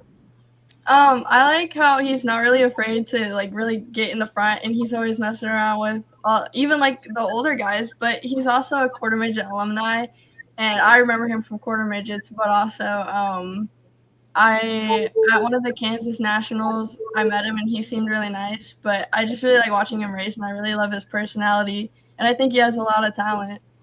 For sure. For sure. Memarie? I like the fact that he's really funny, and I also like the fact that like he did like maybe a few years in trucks and then just kind of sent it straight into the cup, and I don't know, I find that really like inspiring. And then like Riley said, we were at Kansas, and there's this one time we had like so much free time on our hands, and he was talking on like the stage, so we went up and we said hi and stuff. And I also remember before the Kansas National came to like the Kansas NASCAR track, I went there with a friend the year before, and I had nothing for him to sign, so I took my shoe off and he signed my shoe. And just ever since he signed my shoe, I guess it's just been like he's always been a driver I look up to and stuff. Yeah, So that's awesome. Memarie, have you put the shoe up? Did you put it up, or you still wear it? It's probably somewhere in my room, actually. All right, there you go. I don't wear the shoe anymore. It's like I'm pretty sure the what is it? Like the top of the shoe is coming off the sole. Like the shoe is just falling apart. Well, that's good. I mean, I Skratch is a big fan of his. We had him on the show here. Carson was on the show here when they came out to Vegas, and he did the week the leading in to the Penzel 400. That's the first race here. So and right before that, they were giving him heck because they say he's too aggressive, he's too this, and I told him personally, I said, listen, I said, if you go back and watch film in the mid '80s, late '70s, mid '80s. Whether you're a Dale Earnhardt Sr. fan or not, Earnhardt would stick the bumper to you. That's all there was. Now, I mean, he wouldn't slam you to the wall. Well, there's a couple of times he did. But he would intimidate. He'd rattle your cage. And I think the times have changed so much that the older guys, I guess, whether they are demanding respect, wanting the respect, I mean, I think he's got to cut his teeth. He's got a lot of things to learn, that's for sure. But I believe he's got a lot of talent. You guys... What's up next for you guys? Are you all racing over the 4th of July weekend? Yeah. Where are you, Riley? Where are you at? I'm racing at my home track in Houston this weekend. Okay, Memarie. I'm going to Nebraska at Lincoln County Speedway. Ah, okay. I've been there. Okay, Skratch, you get the final question before we cut him loose today. Go ahead, buddy. Hey, I don't have another question for y'all. I just think you ladies I'm impressed with you ladies, and want to wish you both the best out there, and good luck this weekend. Thank you. Thank you. As we always do, we'll start with Memarie this time around. You guys get the last minute of this time, so Memarie, you have the opportunity to give a shout out to your team members, sponsors, social media sites where they can find you at. It's all you. Go ahead. Well, to start off, I'd like to thank just the team and like Ashcraft Motorsports for being able to give me this ride that I have, and just everyone on the team. The parents are always there to help. They'll never let you down. The kids that are just on the team, we all support each other and we'll all always watch. And then I would also like to thank Dignity Fire, Quick Trick Alignment Tools, Kerrison Farms, Engine Ice, High Performance, Cool It, Perfect Fit Wellness Center, I Heart Mac and Cheese, and there's so many, but just everyone who's always supported me throughout this journey ever since I was a little girl. Social media where they can find you at. You can find me on TikTok, or not TikTok, on Facebook. I meant Facebook. I think it's Memarie Ashcraft, and then Ashcraft Motorsports. You'll see me on there too. So those two main pages. All right, Riley, how about you? I'd like to thank Ashcraft Motorsports, especially Mem, for She was kind of the reason why I got into a 600. She helped me convince her dad to let me on the team. But also wanted to say good luck to Peyton. She's racing Indy, which is the biggest quarter midget national of the year this week. I love all my teammates. We're like one big family. The parents, they're amazing, and I want to thank all of them for everything. I also want to thank Crystal Frost Realty. They sponsor my legacy, and everyone this past weekend who helped me at Five Flags to help me get my podium finish. That was a lot of help. And my social media on TikTok, Instagram, and Facebook is Riley_Allen. And of course, you can also find me on Ashcraft Motorsports. There you go. Racing around the country today. I was an all-female live. You got a Miss Riley Allen right there doing it for us, and Memarie Ashcraft. Ladies, we want to thank you so much for your time. Appreciate it. Have a great season out there. Keep in touch with us. I think we have your other two roommates coming on next week with us on the show, so we'll talk with them. But you guys did a great job. Fantastic. Keep that pedal to the metal, and just like I told Ida, man, go out there and kick some butt, man. Go get them, man. Whether you're on the asphalt or if you're slinging that dirt, man, go get them, okay? You guys have a great 4th of July weekend, and thanks for joining us, all right? Thank you so much for inviting us. You guys are welcome. Have a good tell Memarie, tell Mark I said, hey, and I'll shove it up. And we're going to send you guys a clip of the movie, a clip of the show so that you guys have it. You can use it for your social medias, put it up, do whatever you'd like to do, okay? Okay. You got it. Skratch, take us to break, my friend. Yeah, thank you, ladies. Appreciate y'all being guests today. And we'll be back. That is Alan Michaels over in Las Vegas. I am Skratch with a K. I'm in Daytona Beach, Florida. We'll be back with more on Pit Road Racing.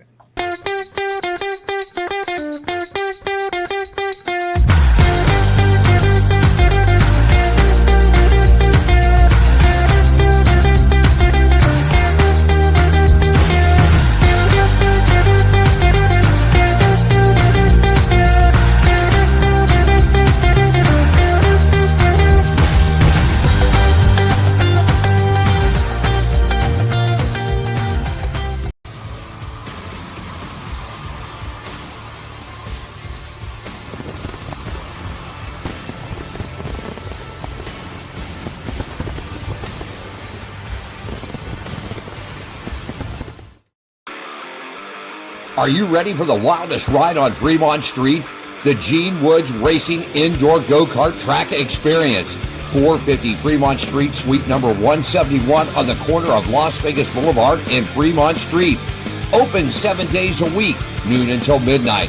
Strap yourself in, pull your safety belts tight, and feel the power and the speed at the Gene Woods Racing Indoor Go-Kart Track Experience, downtown Las Vegas. Fremont Street, 450 Fremont Street, suite number 171, right on the corner of Las Vegas Boulevard and Fremont Street. What are you waiting for? Log on, get your tickets now. It's time to go racing at the Gene Woods Racing Indoor Go-Kart Track Experience, 450 Fremont Street, downtown Las Vegas. Man, an all-female show today. Let me scooch this back over here, Skratch, to our double screen. There we go. Back at it. Hey, we're going to take a look at NASCAR for you. Skratch, get it ready to roll, all right? And this segment is going to be brought to you by our good friends at the Las Vegas Motor Speedway, LVMS.com. NASCAR returns for the round of 8, the South Point 400, October 10th, 11th, and 12th. Tickets and more information at LVMS.com. And don't forget, tonight, kicking off in just about 2 hours, it'll be the Night of Fire, boat racing, double super late models. Skratch, I got to take a quick phone call right here. You go ahead and take care of all the NASCAR newts, and I'll join you in just a minute, buddy. All right, bud, I got it under control. The trucks. Corey Heim, he ran away with the NASCAR Truck Series debut at the Lime Rock Park. Corey Heim's victory in the NASCAR Craftsman Truck Series debut at Lime Rock wasn't just a case of domination. It was an eyelash away from perfection. Excuse me. Heim led 99 of 100 laps at the 1.478-mile road course at Bucolic Lakeville, Connecticut, to win the Luena 150. His fifth, excuse me again, to win the 150, his 5th victory of the season and his 16th of his career. Ty Majeski finished 2nd, Gio Ragario finished 3rd, Ben Rhodes finished 4th, and Cam Waters finished 5th. the Truck Series Drivers' Point standings after Lime Rock Park, race 15 of 18 of the regular season. Corey Heim with 5 wins is in first. Chandler Smith second. Lane Riggs, Daniel Hemrick, Tyler Anker round out the top 5. Stuart Friesen is in sixth. Raja Karuth, Caden Honeycutt, Grant Enfinger, Ty Majeski, and outside the top 10, Jake Garcia, Gio Regadio, and Ben Rhodes. Tanner Gray and Connor Mosick is the top 15. In the Xfinity Series, rookie Nick Sanchez scores his first career NASCAR Xfinity Series win at the Eco Park Speedway, which is in Atlanta, for those of you that didn't know. Nick Sanchez charged into the front after a restart with 7 laps left. Excuse me, been a little under the weather this week. Friday night's Focused Health 250 held off fellow Sunoco rookie Carson Guapo to secure his first NASCAR Xfinity Series victory. Carson Guapo finished second. Sam Mayer was third. Fourth was Connor Zilich. And fifth was Taylor Gray. Xfinity Series playoff standings after Atlanta, which is race 17 of 33. Justin Allgaier, he is the regular season championship leader with 3 wins. Austin Hill with 3 wins is second. Connor Zilich, 2 wins. He's in third. Sammy Smith, he is in fourth.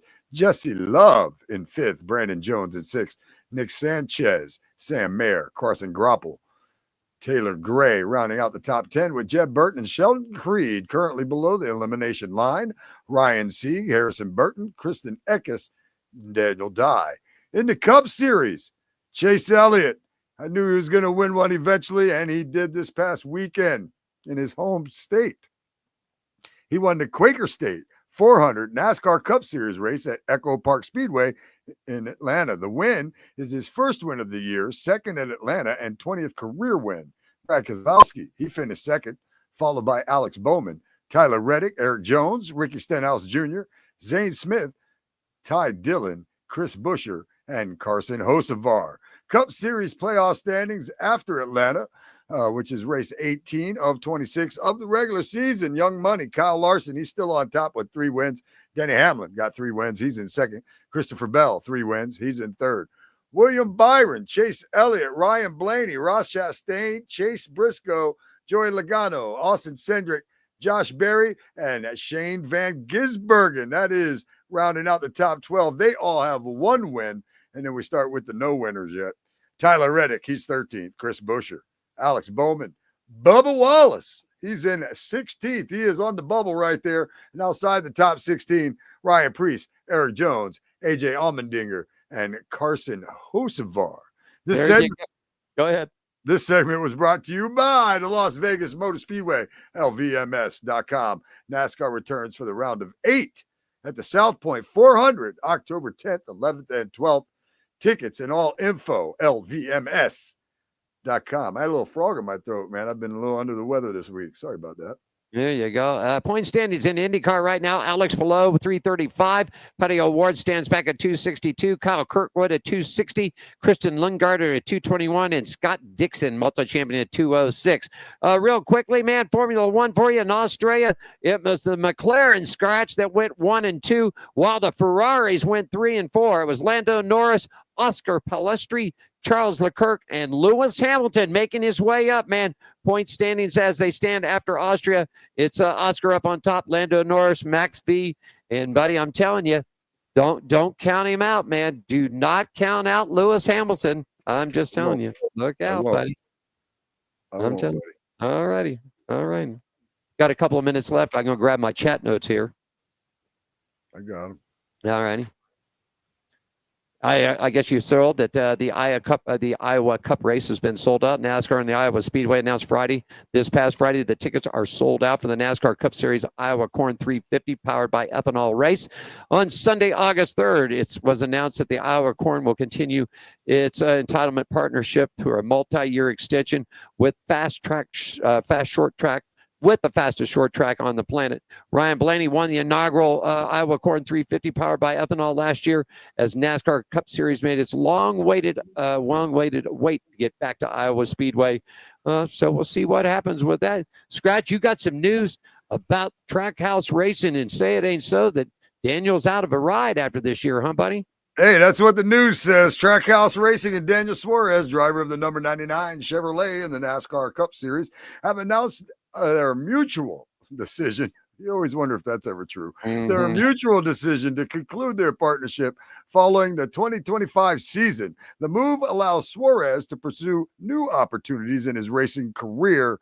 I'm going to just go out on a limb here and say they probably are going to end up in the Xfinity Series again. Not a lot of cup rides out there, I don't think, to be had here soon. And if so, this is the one you want. So anyway, so Suarez, 33, who is an Xfinity Series champion in 2016. So, he'll mop it up out there if he goes back there, just like, the Elliott Sadler days. Remember him? Yep, sure do. Right on. A two-time NASCAR Cup Series winner, the first Mexican driver to win a Cup Series race, has been with Trackhouse Racing since it began competition in 2021. Trackhouse founder and owner Justin Marks said, now's the right time to allow Suarez to pursue what's next in his racing career. Dave & Buster's announces its first ever partnership with NASCAR driver fan favorite Tony Bredinger and Tricon. What? Bredinger. That was correct. You got it. Correct. Oh, yeah, Bredinger. Thank you. I didn't know I was getting a gold star. I appreciate it. And Tricon Garage.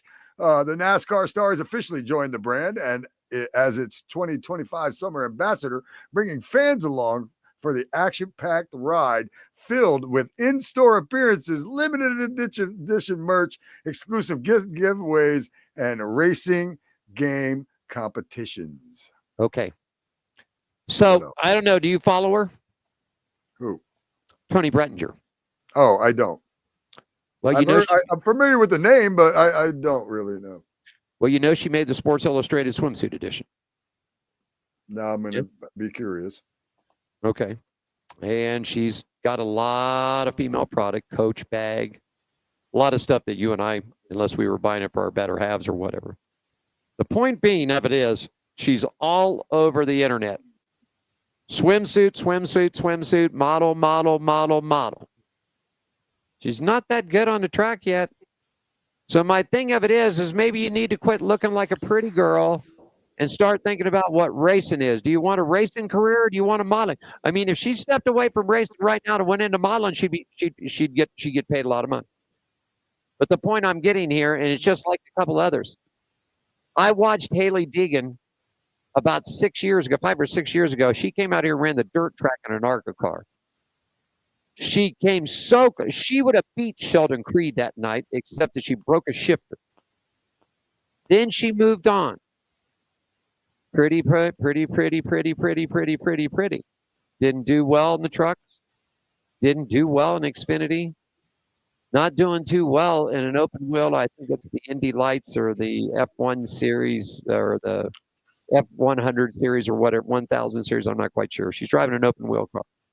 I saw a picture of her on the line the other day. I mean, she's on a party boat or a speed boat or whatever, and she's got her back to the camera and half of her rear end hanging out. Come on, folks, girls, ladies. There's nothing wrong with being a model.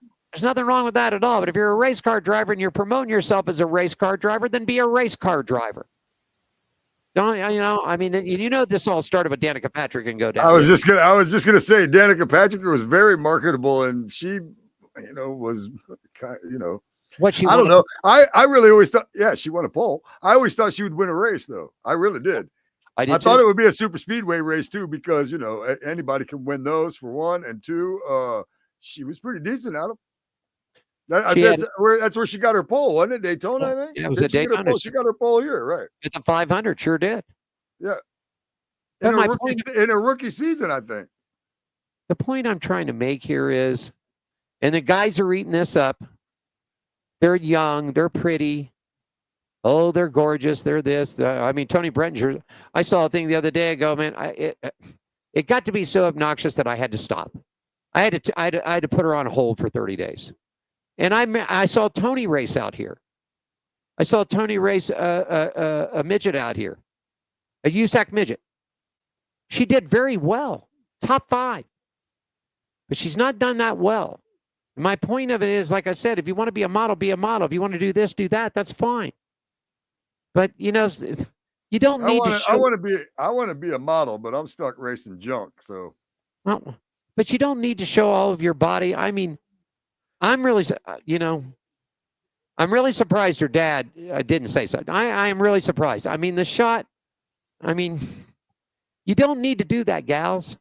There's a couple of them coming up through the super lates and through the ARCAs. I love to see women in the sport. We just had 3 of them on today. Yes. So we're not against women in racing. So don't take us there, okay, folks? Don't just start sending Skratch and I emails that we're bashing the women because we ain't bashing. I have a Danica Patrick shirt. I'll wear it next week. Okay.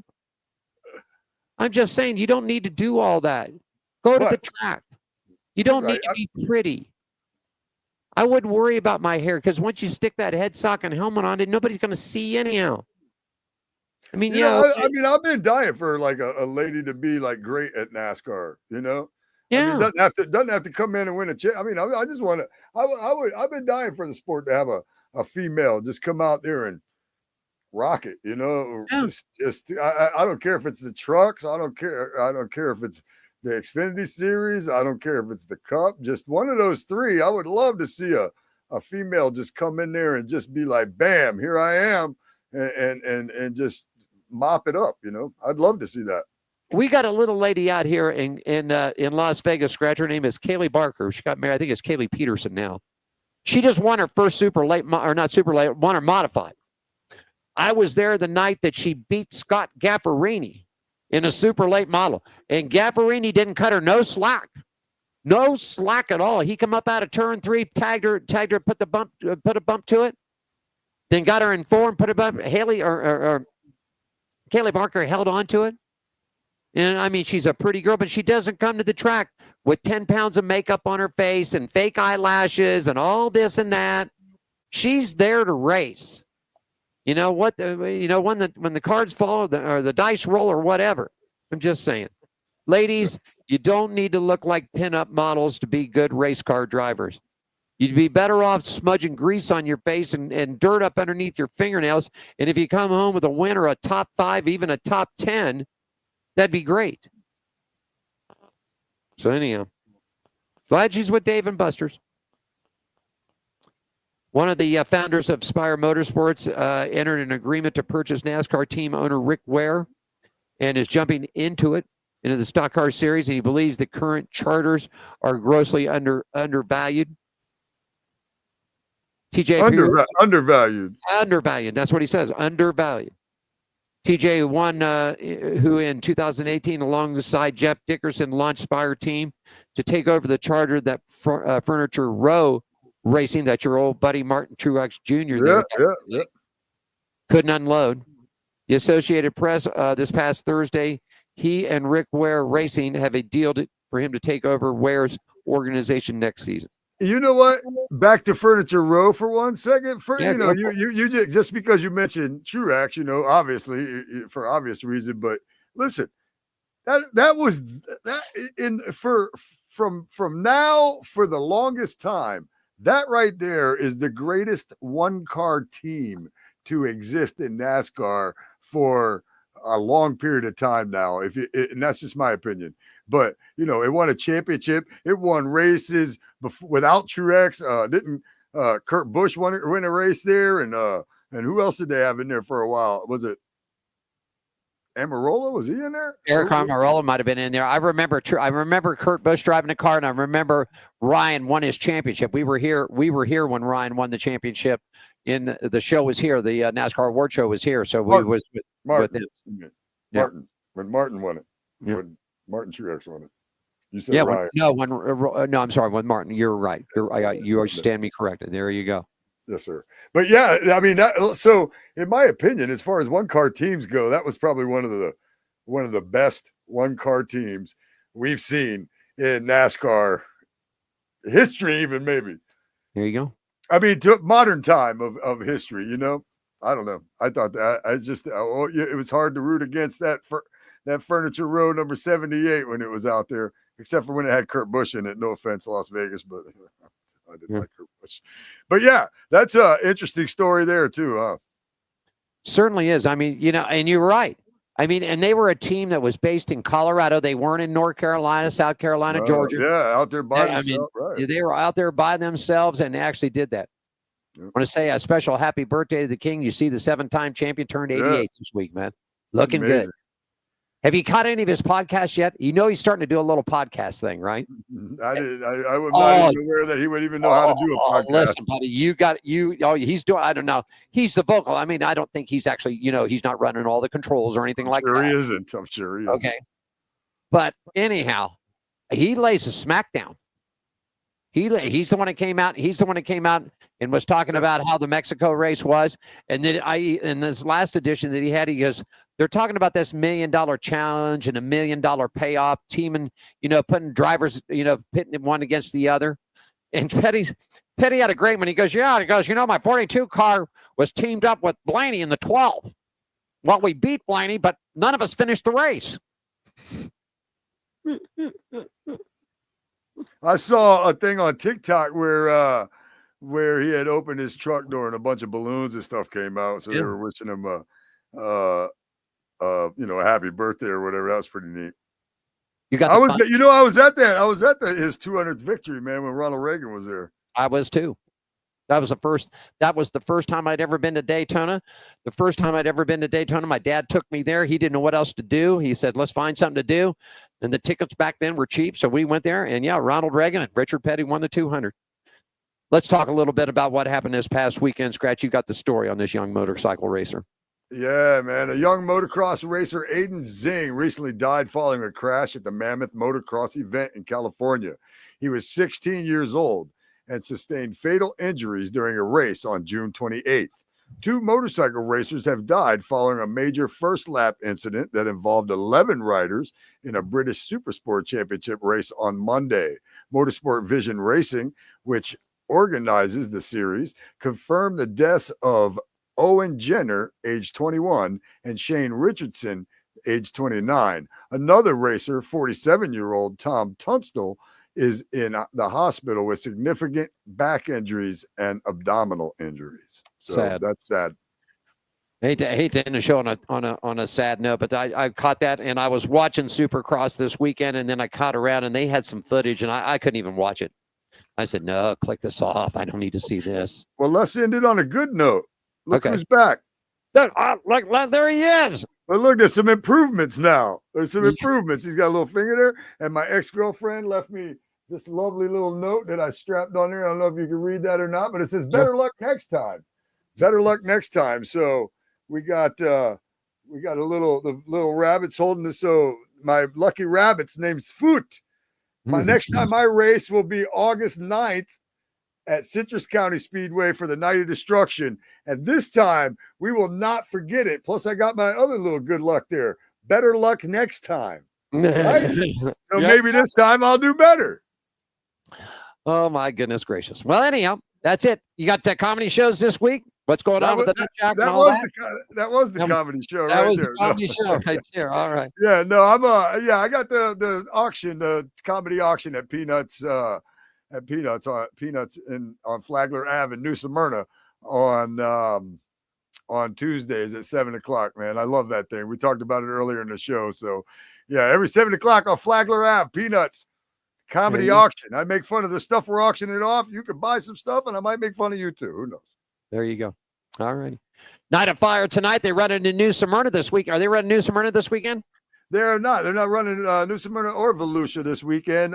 New Smyrna, I'm not sure exactly when they come back, but July 12th, I know they've got a big summer show out at Volusia. I might try to go out there. It's been a while since I saw a little bit of dirt racing, so I might go out there. I will say this too. Tomorrow, we are off for the High Banks on WSBB for the holidays. Since it's the 4th of July, we'll be off for the High Banks, but we'll return, and you'll join me next Friday for that at 5:00 Eastern time on WSBB. That's pretty much all. I think that's all I got to say today. Las Vegas people, get yourself in the cars, get rolling, because Green Flag's going to be falling in just. Wish I was there. Yeah, Green Flag's going to fall here in just about an hour and a half out at the Bull Ring out there. So make sure you get out there and check that out and do that. Drive safe, Vegas. Want to thank Eda Zetterstrom and Riley and Memarie. Great guest today. You guys are all great guest. Female power today in the studio. So I like that. I enjoyed it. It was very good. my friend, I'm going to cut a trail. Life has been good. Been a little past couple rough days here, but trust me, my friend, we're going to get through it. All right. So I'm going to call. Sir. I'm going to call for John. How about it? All right. Sir. Yes, sir. I